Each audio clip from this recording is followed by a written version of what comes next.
ہماری گفتگو کا عنوان فلسطین کا مسئلہ حقیقت اور پروپیگنڈے کے آئینے میں ہے۔ الحمدللہ رب العالمین والصلاة والسلام علی سید الانبیاء والمرسلین وعلی آلہ وصحبہ اجمعین، اما بعد فاعوذ باللہ من الشیطان الرجیم، بسم اللہ الرحمن الرحیم۔ سبحان الذي أسرى بعبده ليلا من المسجد الحرام إلى المسجد الأقصى الذي باركنا حوله لنريه من آياتنا إنه هو السميع البصير، صدق اللہ العظیم۔ میرے عزیزو، بیت المقدس وہ مقدس مقام ہے جو مسلمانوں، عیسائیوں اور یہودیوں کے لیے یکساں طور پر محترم و مقدس اور پاکیزہ ہے۔ یہی معراج کے موقع پر رسول اکرم صلی اللہ علیہ وسلم کو عالم بالا کا سفر کرایا گیا۔ پیغمبر اسلام علیہ السلام نے نبوت کے بعد 16 ماہ سے زیادہ عرصے تک اسی طرف رخ کر کے نماز ادا فرمائی، اس لیے یہ مسلمانوں کا قبلہ اول ہے۔ بعض روایتوں سے معلوم ہوا کہ بیت اللہ شریف کی تعمیر کے کچھ عرصے بعد سیدنا حضرت ابراہیم علیہ السلام ہی نے بیت المقدس کی بھی تعمیر فرمائی تھی۔ حضرت صالح علیہ السلام، حضرت یعقوب علیہ السلام، حضرت داؤد علیہ السلام اور اسی طریقے سے حضرت سلیمان علیہ السلام، حضرت موسیٰ علیہ السلام، حضرت زکریہ علیہ السلام، حضرت یحییٰ علیہ السلام اور حضرت مسیح علیہ السلام اور کتنے ہی انبیاء کرام کی حیات طیبہ اس مبارک مقام سے متعلق رہی ہے۔ شہر بیت المقدس کے قرب و جوار میں بھی مختلف علاقے ہیں جو مختلف پیغمبروں سے منسوب ہیں، اسی لیے اسلام کی نگاہ میں اس شہر اور اس مسجد کی خاص اہمیت ہے۔ ایک صحابی نے رسول اکرم صلی اللہ علیہ وسلم سے بیت المقدس کے بارے میں دریافت کیا تو آپ صلی اللہ علیہ وسلم نے ارشاد فرمایا، یہ حشر و نشر کی سرزمین ہے، یہاں آؤ اور نماز ادا کرو، کہ اس مسجد میں ایک نماز ادا کرنا دوسری مسجدوں میں 1000 نماز ادا کرنے کے برابر ہے۔ ان صحابی رضی اللہ عنہ نے استفسار کیا کہ اگر میرے اندر وہاں تک جانے کی استطاعت نہ ہو؟ آپ صلی اللہ علیہ وسلم نے ارشاد فرمایا کہ کم سے کم تیل کا ہدیہ ہی بھیج دو جو وہاں چراغ میں کام آتا ہے۔ آپ علیہ السلام نے فرمایا، جب حضرت سلیمان علیہ السلام بیت المقدس کی تعمیر سے فارغ ہوئے تو اللہ تعالیٰ سے دعا فرمائی۔ اس میں ایک دعا ایسی حکومت کی تھی جو آپ کے بعد کسی کو میسر نہ آئے، اور اس میں ایک دعا یہ بھی تھی کہ جو اس مسجد میں صرف نماز کے لیے آئے تو اس کے گناہ اس طرح معاف ہو جائیں گے گویا وہ آج ہی اپنی ماں کے پیٹ سے پیدا ہوا ہو۔ رسول اکرم صلی اللہ علیہ وسلم نے فرمایا کہ 3 دعاؤں میں سے 2 تو قبول ہو ہی گئی، اور مجھے امید ہے کہ یہ تیسری دعا جو مغفرت سے متعلق تھی وہ بھی مقبول ہو گئی ہوگی۔ اور یہ روایت تو حدیث کی متعدد کتابوں میں وارد ہے کہ آپ علیہ السلام نے ارشاد فرمایا کہ خاص طور پر 3 ہی مسجدوں کے لیے سفر کرنا درست ہے، مسجد حرام، مسجد نبوی اور مسجد اقصی۔ اس لیے مسلمانوں کو اس مقدس اور متبرک مقام سے ہمیشہ قلبی اور جذباتی تعلق رہا ہے۔ لیکن آج یہودیوں کا یہ دعویٰ ہے کہ وہ اسرائیل کی ریاست تشکیل دے کر دراصل خدائی حکم کو پورا کر رہے ہیں۔ یہ ان کی آبائی زمین ہے جہاں وہ لوٹے ہیں اور انہیں یہاں ریاست قائم کرنے کا مکمل حق ہے، حالانکہ فلسطین میں موجود آباد عرب حضرت ابراہیم علیہ السلام کی نسل سے ہیں اور انہی کے زمانے سے یہاں آباد ہیں۔ یہود تو بہت بعد کی چیز ہے، لہذا فلسطین کی زمین پر زیادہ حق عرب فلسطینیوں کا ہے جو اپنی آزادی اور بقا کے لیے ایک مدت سے یہودیوں سے برسر پیکار ہیں۔ اسلام سے پہلے یہ شہر بار بار تخت و تاراج کیا جاتا رہا، خاص کر 6 صدی قبل مسیح بابل کے حکمران بخت نصر نے اس شہر اور اس کے مقدس مقامات کی جس طرح اینٹ سے اینٹ بجائی اور 1 لاکھ یہودیوں کو قید کر کے بابل لے کے گیا، وہ تاریخ کے اہم واقعات میں سے ایک ہے۔ یہودی جو اپنے آپ کو اس شہر کا اصل وارث سمجھتے ہیں، صرف 73 سال ہی اس شہر پر برسر اقتدار رہے۔ حضرت عمر رضی اللہ تعالی عنہ کے عہد میں 636 عیسوی میں بیت المقدس کا علاقہ حضرت عمرو بن عاص اور حضرت ابو عبیدہ رضی اللہ تعالیٰ عنہ نے فتح کیا۔ مسلمان چاہتے تھے کہ شہر میں خون ریزی نہ ہو اور صلح کی صورت نکل آئے۔ عیسائیوں نے یہ شرط لگائی کہ خلیفۃ المسلمین خود آ کر دستاویز پر دستخط کریں۔ چنانچہ حضرت عمر رضی اللہ تعالیٰ عنہ نے اسے قبول فرمایا اور مدینہ میں حضرت علی رضی اللہ تعالیٰ عنہ کو اپنا قائم مقام بنا کر رجب 16 عیسوی میں بیت المقدس تشریف لائے۔ بیت المقدس سے پہلے ہی جابیہ نامی مقام پر اسلامی لشکر نے حضرت عمر فاروق رضی اللہ تعالیٰ عنہ کا استقبال کیا۔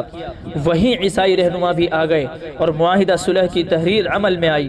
اس معاہدے کے تحت عیسائی باشندوں کی جان و مال، مذہبی مقامات، حضرت مسیح کی مورتیوں وغیرہ کی حفاظت کی ضمانت دی گئی، بلکہ عیسائی یہودیوں کے ساتھ رہنا نہیں چاہتے تھے۔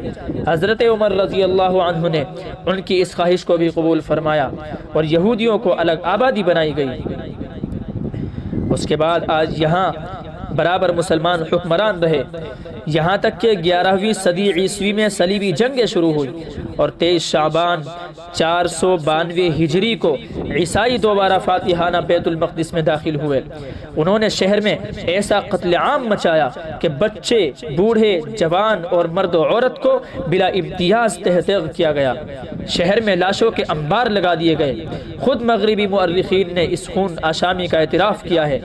کہا جاتا ہے کہ صرف ایک دن میں شہر اور اس کے مضافات میں 70,000 افراد کو شہید کیا گیا۔ 70,000 افراد شہید کیے گئے۔ خود مغربی مورخین کے بقول گلیاں فلسطینی کی یعنی فلسطین کی جو گلیاں تھیں وہ خون سے گھٹنوں تک بھر گئی تھی۔ یہ سفاکانہ رویہ ٹھیک اس کے برعکس تھا جو حضرت عمر اور مسلمان فاتحین نے عیسائیوں کے ساتھ روا رکھا تھا۔ سقوط بیت المقدس کے اس واقعے نے پورے عالم اسلام کو بے چین اور بے سکون کر کے رکھ دیا، یہاں تک کہ 1169 میں سلطان نور الدین زنگی جیسے خدا ترس بادشاہ کے ایک کمانڈر مجاہد اسلام سلطان صلاح الدین ایوبی مصر کے تخت اقتدار پر جلوہ افروز ہوئے اور شام کے علاقے فتح کرتے ہوئے 1187 میں بیت المقدس کو فتح کیا۔ صلاح الدین ایوبی رحمۃ اللہ علیہ نے احسان فراموش عیسائیوں کے ساتھ ایسی رحم دلی کا سلوک کیا کہ تاریخ میں اس کی مثال نہیں ملتی۔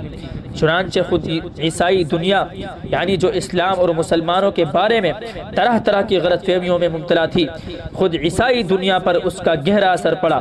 آخر 91 سال کے بعد قبۃ الصخرہ پر لگائی گئی سنہری صلیب اتاری گئی اور اس کی جگہ ہلال نصب کیا گیا۔ جب ہی سے ہلال مسلم ملکوں کا شعار سمجھا جانے لگا۔ یہ 91 سال مسلمانوں کے لیے ایسا تکلیف دہ اور غم انگیز عرصہ تھا کہ پورے عالم اسلام کی آنکھیں بے سکون اور دل بے قرار تھے۔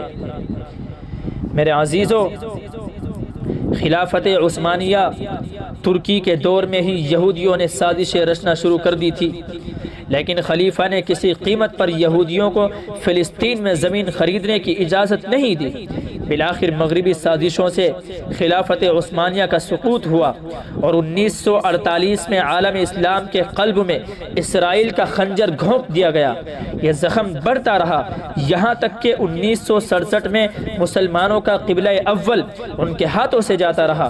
پہلی صلیبی جنگ کی شکست اور خلافت عثمانیہ کے سقوط کے بعد مسلمانوں کے لیے یہ سب سے بڑا حادثہ اور سب سے اندوہناک سانحہ تھا کہ اگر اس واقعے پر آسمان خون کے آنسو بہاتا اور زمین کا سینہ شق ہو جاتا تو بھی باعث تعجب نہ تھا، لیکن ہم مسلمانوں کی بے حسی اور بے شعوری کہ ہماری نسلوں نے تو اس واقعے کو بھی اپنے صفحہ دل سے مٹا دیا ہے، اور مسلمان حکومتوں بالخصوص عرب حکمرانوں نے اس مقدس امانت کو سونے کے تشت میں سجا کر صہیونیوں کے حوالے کرنے کا فیصلہ کر لیا۔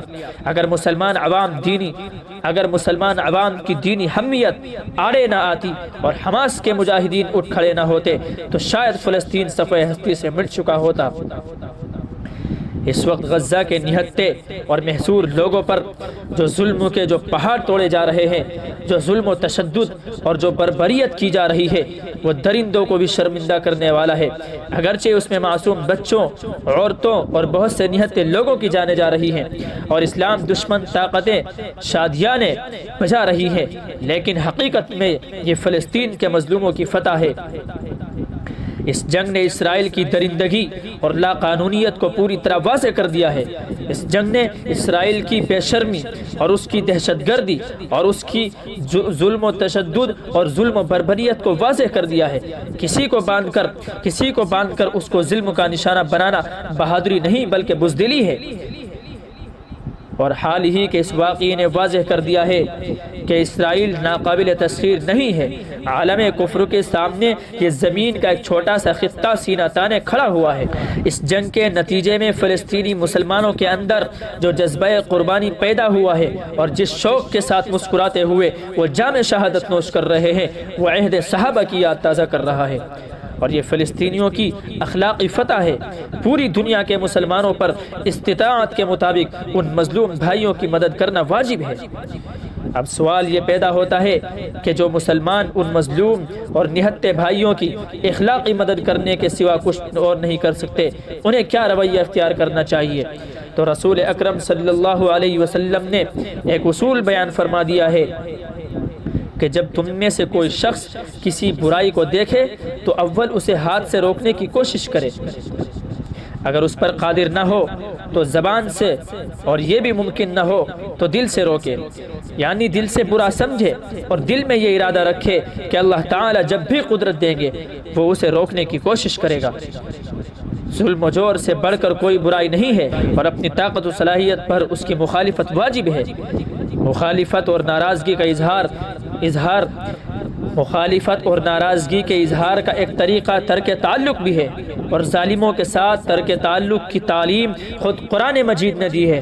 اللہ تعالیٰ ارشاد فرماتے ہیں، یا ایھا الذین آمنوا لا تتخذوا اليہود والنصارى اولیاء بعضهم اولیاء بعض ومن یتولہم منکم فانہ منہم ان اللہ لا یہدی القوم الظالمین۔ فرمایا، اے ایمان والو، یہود و نصارہ کو دوست نہ بناؤ، وہ ایک دوسرے کے دوست ہیں، وہ آپس میں ایک دوسرے کے تعلق دار ہیں، اور تم میں سے جو ان کو دوست رکھے گا، تم میں سے جو ان سے تعلق قائم کرے گا، وہ انہی میں سے ہوگا۔ بے شک اللہ تعالیٰ شعار لوگوں کو ہدایت نہیں دیتا، یعنی اللہ تعالیٰ جو ظلم کا ساتھ دیتے ان کو ہدایت نہیں دیتا، ان کا ساتھ نہیں دیتا۔ اس آیت میں ایک جامع لفظ دوست نہ بنانے کا استعمال کیا گیا ہے۔ یہ ایک معنی خیز تعبیر ہے جس میں قلب و نگاہ کی محبت، فکر و نظر کا تاثر، سماجی زندگی کی مماثلت اور مالی معاملات و تعلقات سب شامل ہیں۔ یہ کوئی شدت پر مبنی حکم نہیں ہے، یہ کوئی کٹرتا کا حکم نہیں ہے، بلکہ ظلم کے خلاف ناراضگی کے اظہار کا ایک طریقہ ہے۔ اس آیت کے آخر میں ظالموں کا تذکرہ کر کے اس بات کی طرف اشارہ فرما دیا گیا کہ جو یہود و نصارہ یا کوئی اور غیر مسلم ظلم و جور پر کمر بستہ ہوں، مسلمانوں کے لیے اپنی طاقت و قدرت کے مطابق ان سے بے تعلقی برتنا واجب ہے۔ اللہ تعالیٰ نے ایک اور موقع پر اس حکم کو مزید وضاحت کے ساتھ بیان فرمایا ہے۔ ارشاد فرمایا، بے شک اللہ تعالیٰ تم لوگوں کو ان لوگوں سے تعلق رکھنے سے منع فرماتے ہیں جنہوں نے تم سے دین کے معاملے میں جنگ کی، تم کو تمہارے گھروں سے نکالا اور تمہارے نکالنے میں ایک دوسرے کی مدد کی، جو ان سے تعلق رکھے وہ بھی ظالم ہے۔ گھروں سے نکالنا محض دین کی بنا پر آمادہ قتل و قتال ہونا، اور جو لوگ مسلمانوں کے شہروں اور آبادیوں کو ویران کرنے پر تلے ہوئے ہوں ان کو مدد پہنچانا، یہ وہ اوصاف ہیں جن کے حامل یہودیوں سے بے تعلقی برتنے کا حکم دیا گیا ہے۔ ذرا غور کیجئے کہ کیا آج اسرائیل سے بڑھ کر کوئی اس کا مصداق ہے جو آئے دن بے قصور فلسطینی مسلمانوں کا قتل عام کر رہا ہے اور مستقل قتل عام کرتا آ رہا ہے، جس نے فلسطینی مسلمانوں پر ظلم و تشدد کے پہاڑ توڑے ہوئے ہیں، جو نہ بچوں کو دیکھتا ہے، نہ عورتوں کو دیکھتا ہے، نہ بوڑھوں کو دیکھتا ہے، ظلم و تشدد ان پر کیے جا رہا ہے۔ اور جس نے لاکھوں فلسطینیوں کو اپنے مادر وطن میں رہنے کے حق سے بھی محروم کر دیا۔ قرآن نے جن یہود و نصارہ سے بے تعلق ہونے اور رشتہ محبت کاٹ لینے کا حکم دیا ہے، اسرائیل اور اس کی حامی و ناصر طاقتوں میں ان میں سے کون سی بات نہیں پائی جاتی؟ لیکن جو غیر مسلم بھائی امن و انصاف کے اصولوں پر قائم ہیں، ان کے ساتھ بہتر سلوک ہمارا فریضہ ہے۔ میرے بھائیو، اللہ تعالیٰ تمہیں ان غیر مسلموں کے ساتھ حسن سلوک اور انصاف سے نہیں روکتا جنہوں نے تم سے دین کے بارے میں جنگ نہ کی ہو اور تمہیں تمہارے گھروں سے نہ نکالا ہو۔ بے شک اللہ تعالیٰ انصاف کرنے والوں کو پسند فرماتا ہے۔ اس لیے میرے بھائیوں، جو غیر مسلم بھائی انصاف کی روش پر قائم ہوں وہ ہمارے انسانی بھائی ہیں اور ہمارے برادرانہ سلوک اور حسن اخلاق کے مستحق ہیں۔ ان کے ساتھ زیادتی کسی طور پر جائز نہیں ہے۔ بے تعلقی کا حکم ان لوگوں سے ہے جنہوں نے اسلام اور مسلمانوں کے بارے میں جارحانہ اور نامنصفانہ روش اختیار کر رکھی ہو۔ اسرائیل کے اس ظلم کا نشانہ نہ صرف فلسطینی نہیں ہے بلکہ ان کا اصل نشانہ اسلام ہے۔ قرآن نے یہود و نصارہ کی نفسیات اور ان کے اندرونی جذبات کی خوب ترجمانی کی ہے، اور یہ بات جس قدر رسول اکرم صلی اللہ علیہ وسلم کے عہد میں مبنی بر واقعہ تھی اسی قدر آج بھی ہے کہ یہود و نصارہ آپ سے اس وقت تک راضی نہیں ہو سکتے یہود و نصارہ آپ سے اس وقت تک راضی نہیں ہو سکتے جب تک آپ ان کے دین کی پیروی نہ کر لیں، جب تک آپ ان کے پیروکار نہ ہو جائیں۔ آپ کہہ دیجئے کہ ہدایت تو وہ ہے جو اللہ کی ہے۔ اگر آپ علم حاصل ہونے کے بعد بھی ان کی خواہشات کی پیروی کرنے لگیں تو آپ کے لیے اللہ تعالیٰ کے مقابلہ کوئی حامی و مددگار نہ ہوگا۔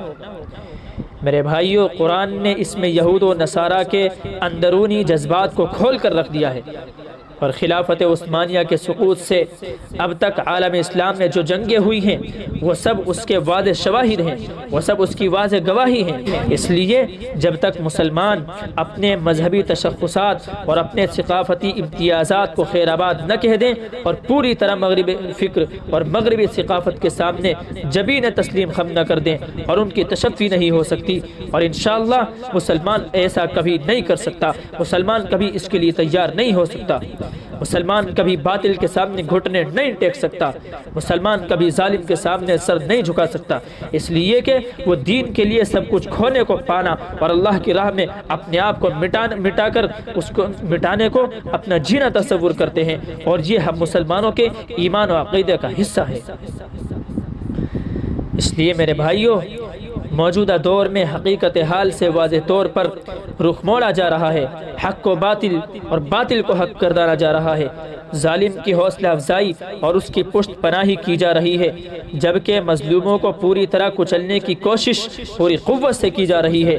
ان دنوں حماس اور اسرائیل کے درمیان جو جنگ جاری ہے وہ بہت افسوسناک اور تکلیف دہ ہے، اور یہ واضح طور پر اسرائیل کی بدعہدی اور اس کی مکاری اور اس کی عیاشی اور اس کی دہشت گردی ہے، اور اس کی طرف سے ہونے والی زیادتی اور مسجد اقصی کی بے حرمتی کا فطری رد عمل ہے۔ اس رد عمل کو دہشت گردی کہنا، ظالموں کو طاقت پہنچانا اور مظلوموں کے ساتھ ناانصافی کرنا ہے۔ حقیقت یہی ہے کہ اسرائیل ایک غاصب ناجائز ریاست ہے جس کو مغربی طاقتوں نے سازشوں کے تحت خلافت عثمانیہ کے سقوط کے بعد جبراً استبداد کے زیر سایہ قائم کیا، اور افسوس کہ اس کے بعد بھی اسرائیل نے اپنی سرحدوں پر قناعت نہیں کی، بلکہ 1967 میں ہمسایہ ملکوں کے وسیع رقبے پر زبردستی قبضہ کر لیا۔ میرے بھائیوں، اس کے بعد اقوام متحدہ اور سلامتی کونسل نے متعدد بار فیصلہ کیا کہ اسرائیل 1967 والی سرحدوں پر واپس چلا جائے، مگر اس نے اس پر کوئی توجہ نہیں دی، اور افسوس کہ بڑی طاقتوں نے ان سب کے باوجود اسرائیل جیسے مکار کی پشت پناہی کی اور اسرائیل کے کھلے ہوئے ظلم کی تائید کرتے رہے، اور ہمارے ہندوستان کے جواہر لال نہرو سے لے کر آج تک بشمول اٹل بہاری واجپئی یہی پالیسی رہی کہ اسرائیل کو اقوام متحدہ کی تجویز پر عمل کرنا چاہیے، مگر افسوس کہ ملک کے موجودہ وزیر اعظم جو ہندوستان کی روایت کو بالائے طاق رکھتے ہوئے مظلوم کے بجائے ظالم کی تائید میں کھڑے ہو گئے اور کھل کر اس کا اعلان کیا، یہ بہت شرمناک اور پوری قوم کے لیے افسوسناک ہے۔ حقیقت یہ ہے کہ موجودہ حماس اور اسرائیل جنگ کا اصل سبب اسرائیل ہے۔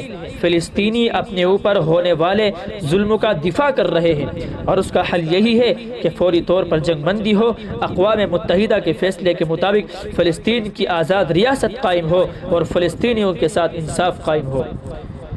اس پس منظر میں ہم مسلمانان ہند قانون کے دائرے میں رہتے ہوئے یہ ضرور کر سکتے ہیں کہ ملک کی رائے عامہ کو حقیقت پسند بنائیں اور انہیں حقیقی صورتحال کا ادراک کرنے میں مدد دیں۔ منصف مزاج ہندو بھائیوں یعنی جن کی آج بھی اس ملک میں اکثریت ہے، ان منصف مزاج ہندو بھائیوں کو ساتھ لے کر حکومت ہند سے خواہش کریں کہ وہ اپنی ناوابستہ پالیسی پر قائم رہے اور اسرائیل کی حمایت سے باز رہے۔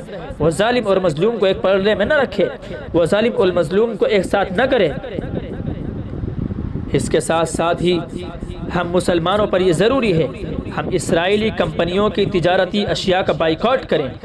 یہ بھی منکر پر ناراضگی کا اظہار اور ظالم سے بے تعلقی برتنے کا ایک مؤثر طریقہ ہے، اور شرعاً بحیثیت مسلمان ہم اس بات کے مکلف ہیں کہ اس سلسلے میں جو طریقہ اختیار کرنا ہمارے لیے ممکن ہو ہم اس سے دریغ نہ کریں۔ یہ انسانی فریضہ ہے، یہ شرعی ذمہ داری ہے، اور حمیت ایمانی اور غیرت اسلامی للکار ہم سے پوچھ رہی ہے کہ کیا ہم اس کے لیے بھی تیار نہیں ہیں؟ اس لیے میرے بھائیوں، دعا کیجئے کہ اللہ تبارک و تعالی فلسطینی مسلمانوں کی نصرت و مدد فرمائے، اللہ تعالی ان کی غیبی مدد فرمائے، اللہ تعالی ان کی حفاظت فرمائے، اور مسجد اقصی کی اللہ تعالی حفاظت فرمائے، اور ظالموں کو اللہ تعالی نیست و نابود فرمائے۔